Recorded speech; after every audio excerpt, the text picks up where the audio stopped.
When the largest passenger ship in the world sank to the depths of the ocean in April of 1912, it claimed the lives of more than 1,500 people.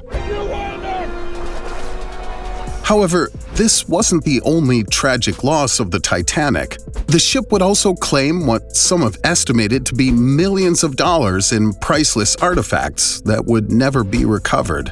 There were riches, valuables, and amazing historical documents that were doomed to rest at the bottom of the ocean for more than 100 years.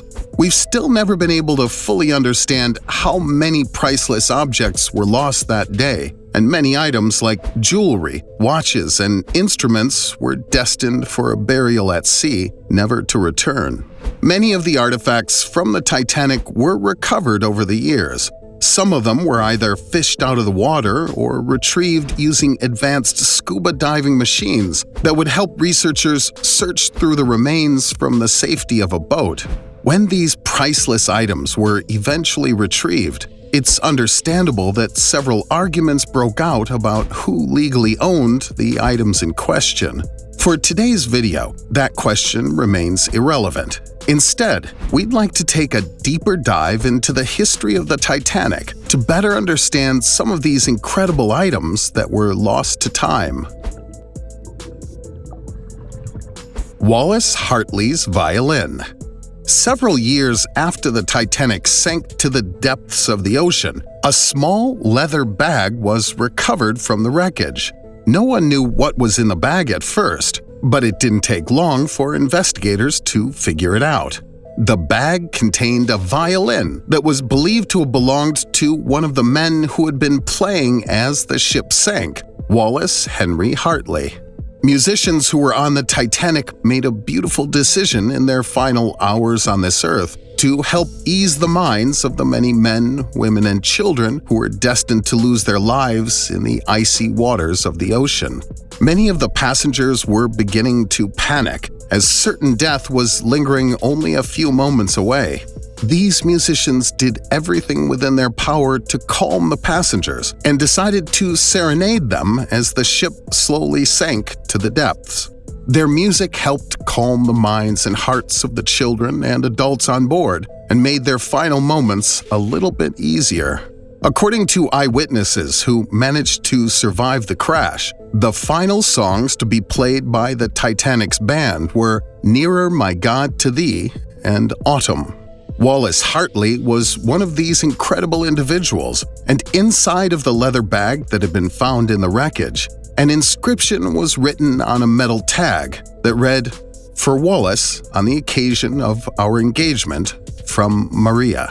His violin was cleaned and given back to Wallace's former fiancée, Maria Robinson. I can't imagine the emotions that must have washed over her when her husband's violin had been found after all this time. The violin would remain in her family for many years until it was eventually offered at auction in the early 2000s.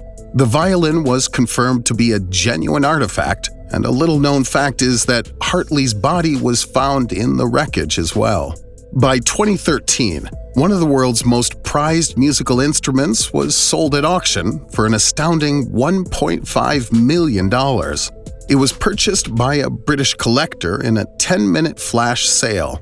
To this day, the violin remains one of the most expensive pieces of Titanic memorabilia to ever be sold.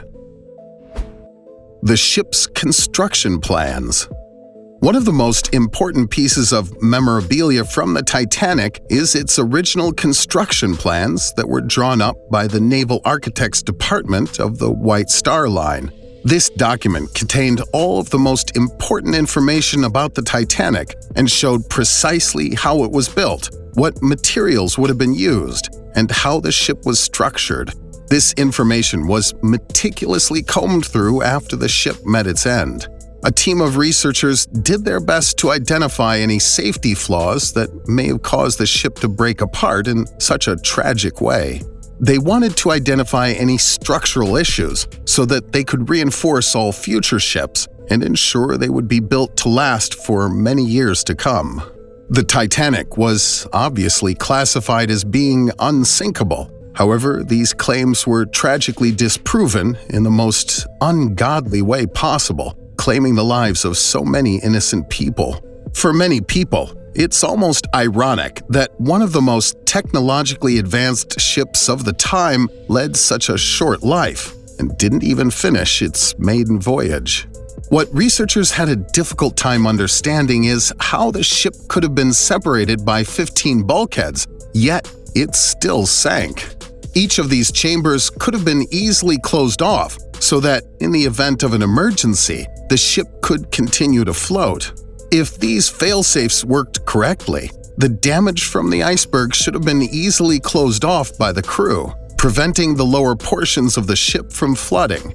However, at the end of the day, these systems didn't work as planned. The iceberg had ripped such a large hole in the ship that there was no way for it to recover.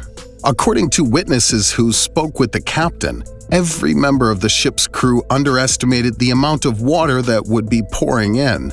The crew believed they'd be able to contain the water and rescue the ship, but their efforts simply weren't enough. As the water continued to flood the base of the ship, the captain consulted with the ship's lead architect. When they realized there was nothing they could do to stop it, the architects accurately predicted that the ship would sink in less than 3 hours. After researchers on land managed to use the original blueprints of the ship to recreate what must have happened that night at sea, the plans were stored away for many years. However, in 2011, just a year before the 100th anniversary of the ship's demise, the blueprints were sold at auction for $308,000. A stewardess's fur coat. A young 33-year-old stewardess was given a job as a first-class waitress aboard the Titanic. For many people, this would have been the job of a lifetime, though for young Mabel Bennett, the job nearly claimed her life. One of her most prized possessions was a long beaver fur coat. She brought this coat on the ship with her, and this coat may have helped save her life.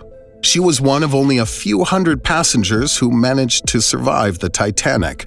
When she was informed that the ship was sinking, she was wearing nothing more than a nightgown. As the shouts of "Women and children first" began to fill the hallways of the ship, she tossed on her fur coat and made her way to the deck, claiming one of only a few spots available on the life rafts. It wouldn't be long before she would set sail on the small raft, with this fur coat being the only thing to keep her warm on the cold April night in the middle of the Atlantic Ocean.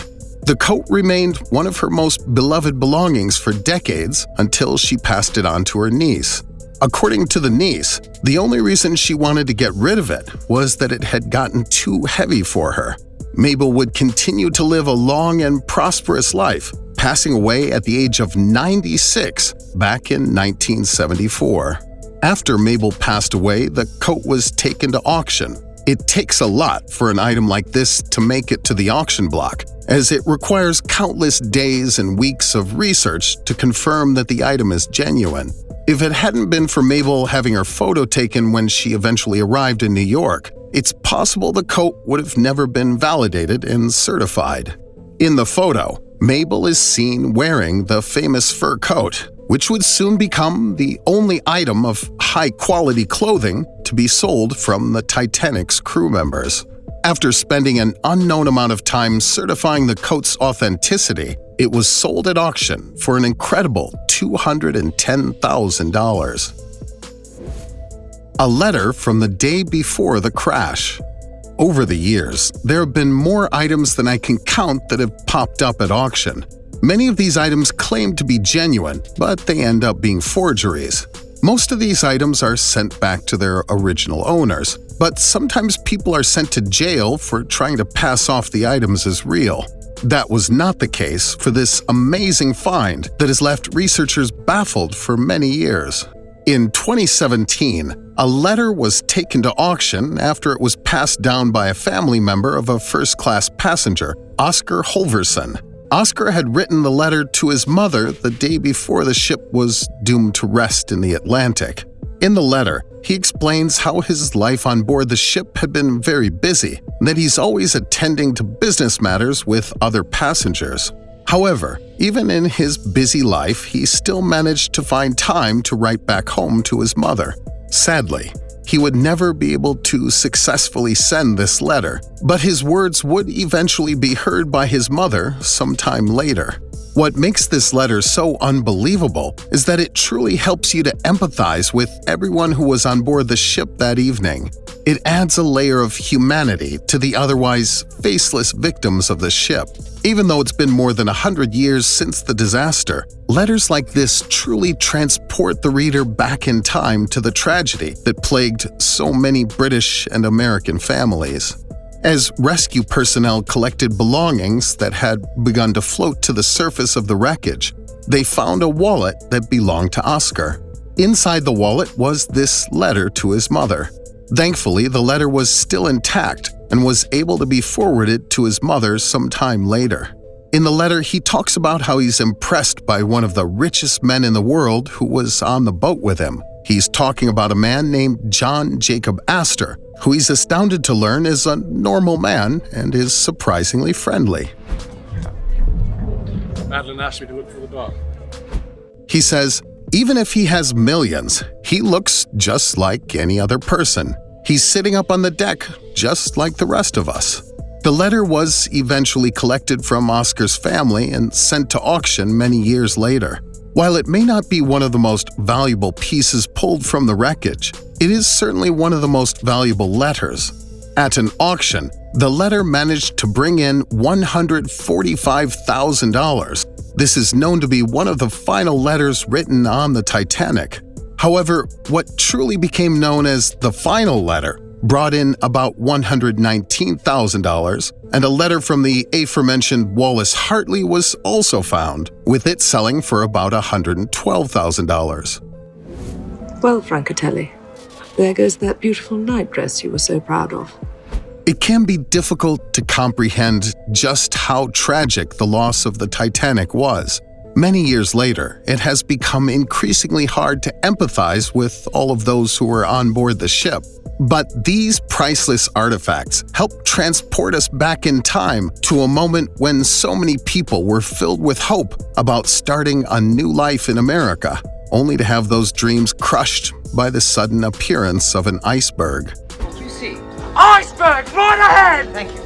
The fear that these people must have been filled with is unreal, but it's a constant reminder of how we should never take ourselves too seriously, as our lives can be taken from us in the blink of an eye. Thanks for watching. Be sure to hit that like button and ring the notification bell for more videos.